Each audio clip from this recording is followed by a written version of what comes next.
thanks for clicking. This is my fourth update for A Court of Pans and Empties, or ACOPE. This project was started on February 15th and it ends on September 6th.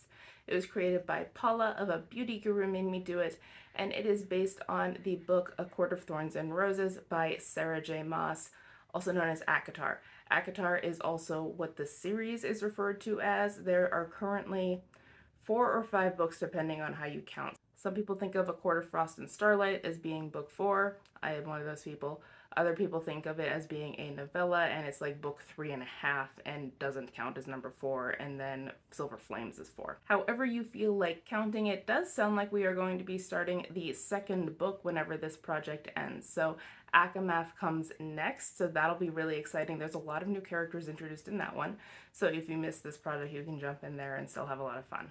If you have not read the entire ACOTAR series, whether you consider it to be 4 books or 5, then maybe you don't want to watch this video because you could find spoilers for the rest of the series. You have been warned. I'm going to go down my list, starting with what I've been working on the longest in this project, and since the intro I have been working on Nesta Archeron. She is represented by something with flames or something that's red, orange, or yellow. She has a fiery temper, so Feyre, whenever she painted Nesta's drawer, drew flames on it. And then, of course, later on, Nesta does get flame kind of related powers.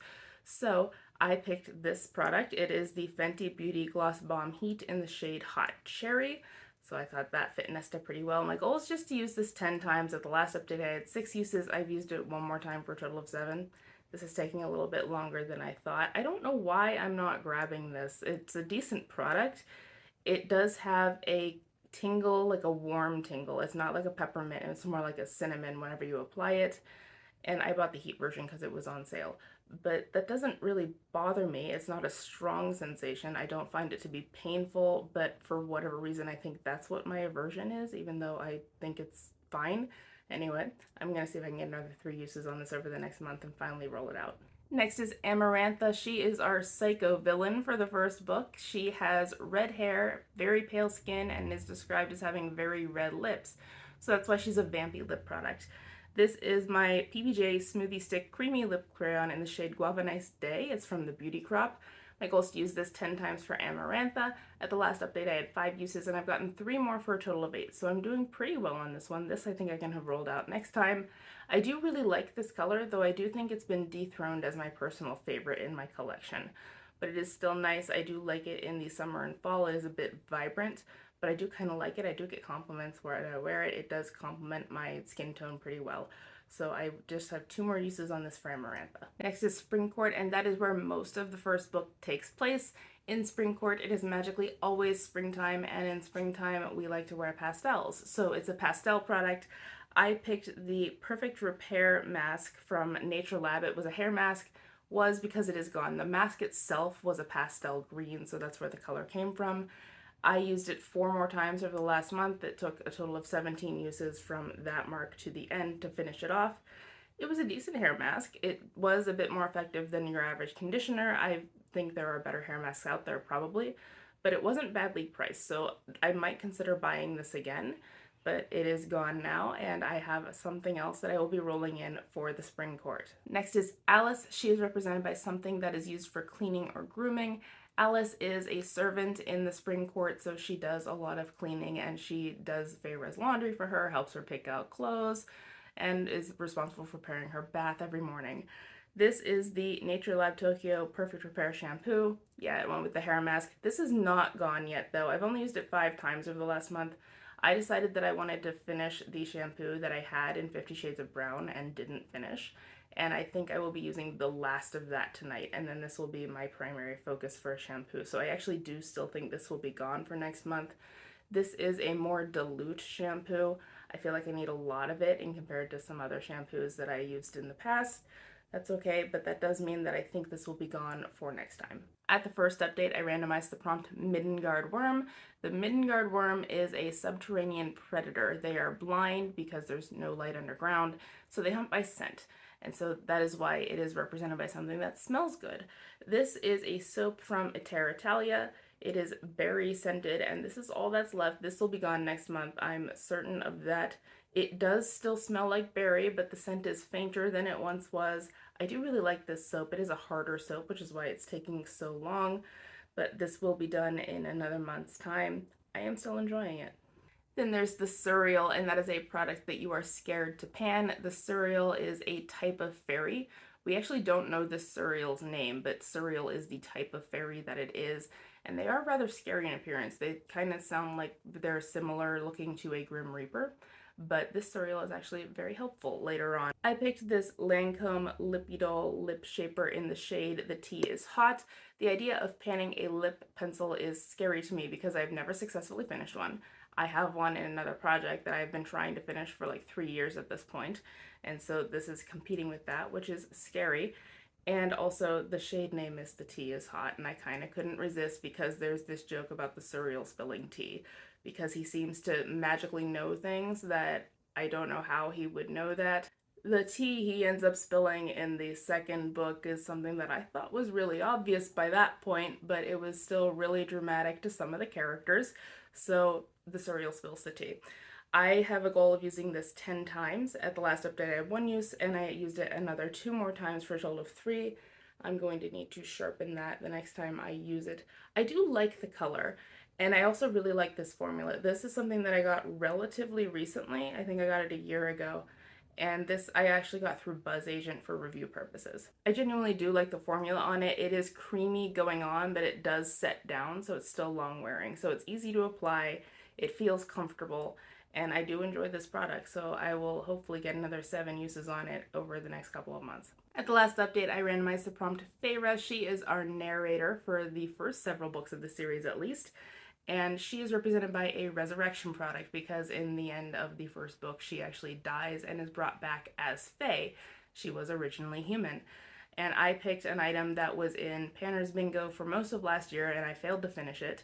It is this black eyeliner. I don't know what brand it is. It is sharpened all the way down there. I will not be able to sharpen this again, and when I brought it in, I knew I wouldn't be able to sharpen it again.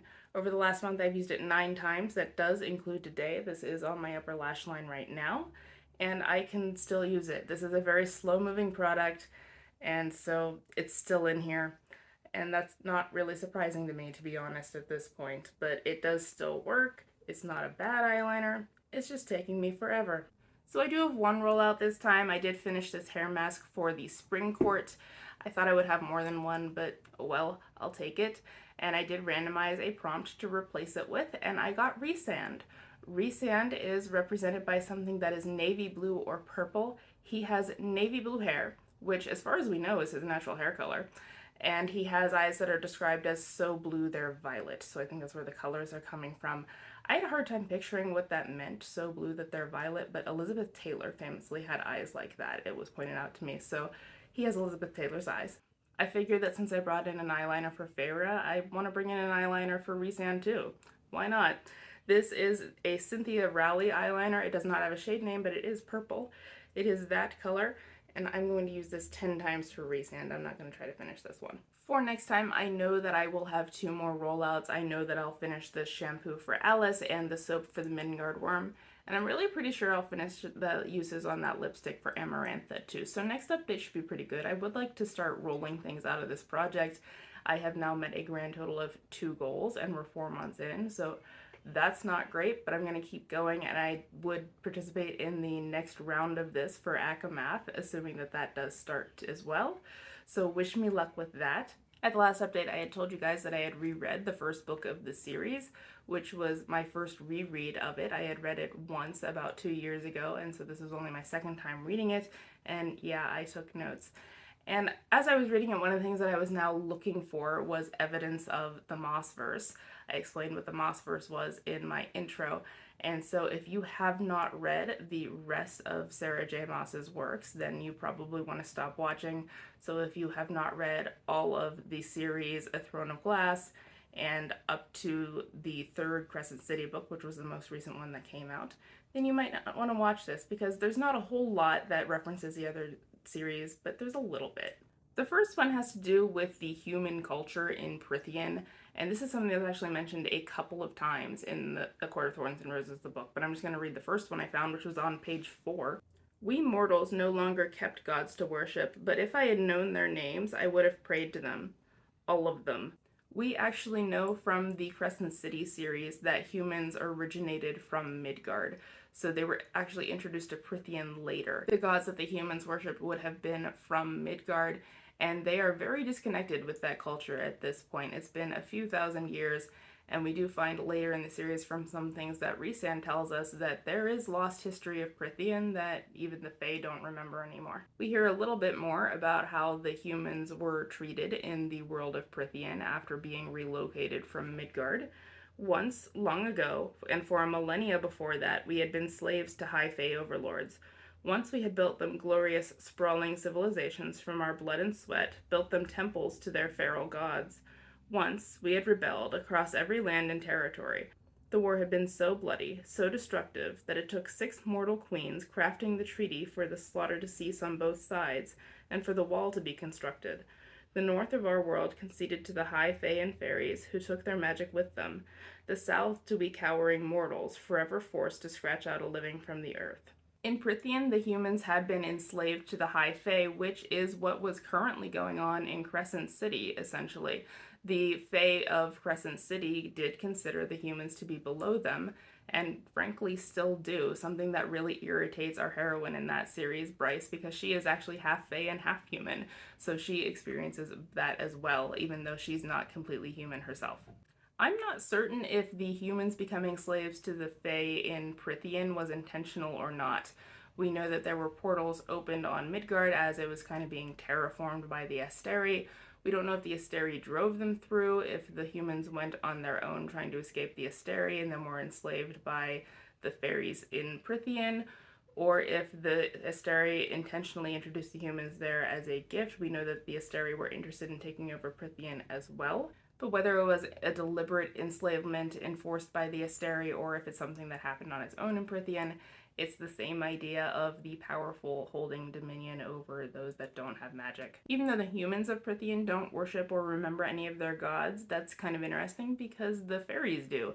They have their own mythology and their own deity, or 2 of them really, and we learn a little bit about that in the first one. It began with a cauldron.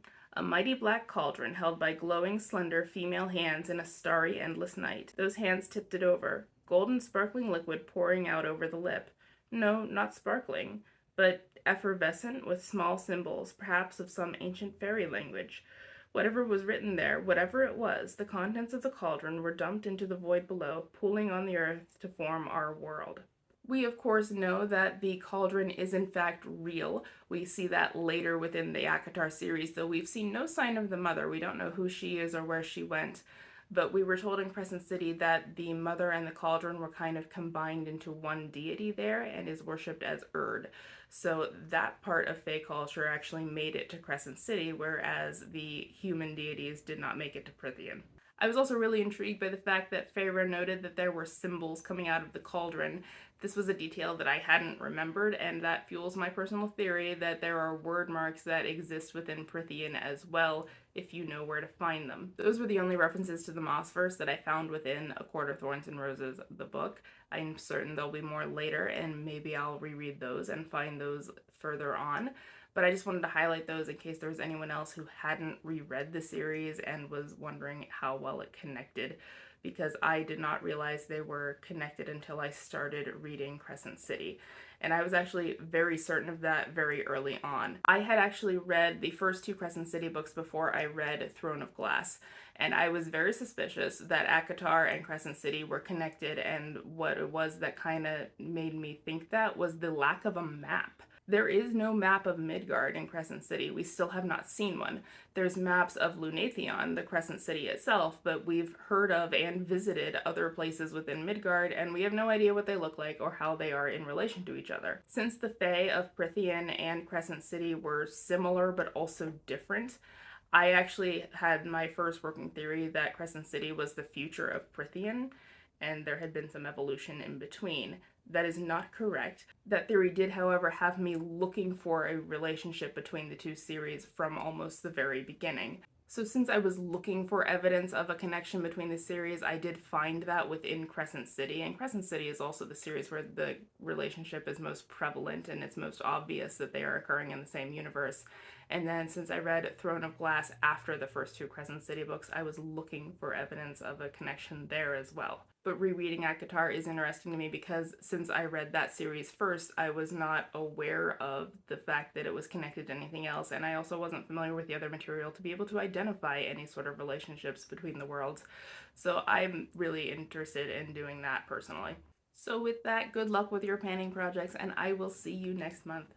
Bye.